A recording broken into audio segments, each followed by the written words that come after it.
The golden light of the setting sun stretched across the old wooden porch where Noah sat beside his grandfather, Samuel. The air was filled with the distant rustling of trees, their branches swaying as if whispering secrets to the wind.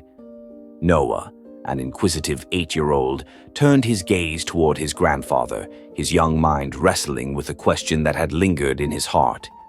"Grandpa, why do some people succeed while others give up?" he finally asked, his voice tinged with curiosity. Samuel smiled, his weathered hands reaching for a small wooden box beside him.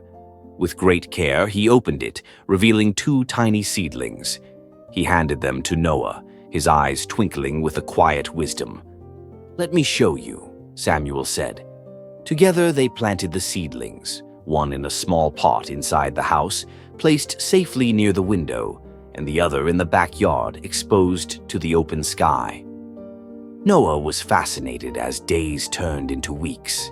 The indoor plant thrived quickly, stretching toward the filtered sunlight, its leaves lush and green. Meanwhile, the outdoor plant struggled. Rain pelted it, the wind bent its fragile stem, and the scorching sun left its leaves dry and brittle. Noah watched with concern, his heart aching for the little plant outside.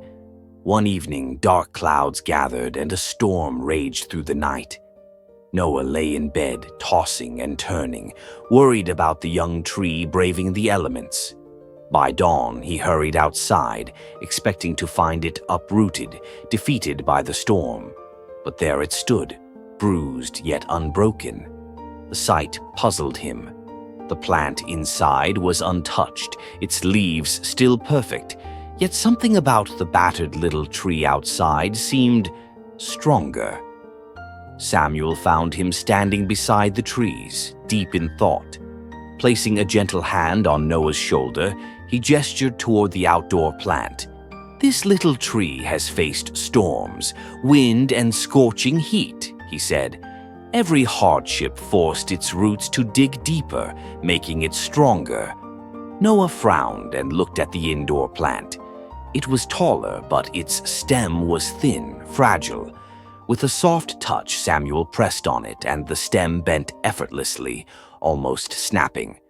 "This one," Samuel continued, "has been safe and comfortable. It never had to fight, never had to stand against the wind. It grew tall, but not strong." Realization dawned in Noah's eyes. He thought of times he had wanted to quit when things got difficult, when learning to ride his bike had felt impossible, when math problems had made him frustrated. He had always believed struggles were bad, something to be avoided. But now he saw them differently. "But doesn't it hurt to struggle?" he asked, his voice barely above a whisper. Samuel nodded. "Yes, it does. But every challenge makes you wiser, tougher, and ready for greater things. The strongest trees are not the ones that were sheltered from the storm, but the ones that learned to stand against it." Noah turned back to the young tree outside. It wasn't the tallest, but it had endured. Its roots had reached deep, anchoring it firmly into the ground. He reached out and touched its leaves, a quiet determination settling in his heart. "I want to grow strong too," he said, more to himself than to his grandfather. Samuel smiled, pride glowing in his eyes. "Then never fear the wind, my boy. It may bend you, but it will never break you if you let it make you stronger." As the sun dipped below the horizon, Noah and his grandfather sat side by side, watching the trees sway in the evening breeze. The young tree outside, though small, stood firm, and so did the boy who had just learned one of life's greatest lessons.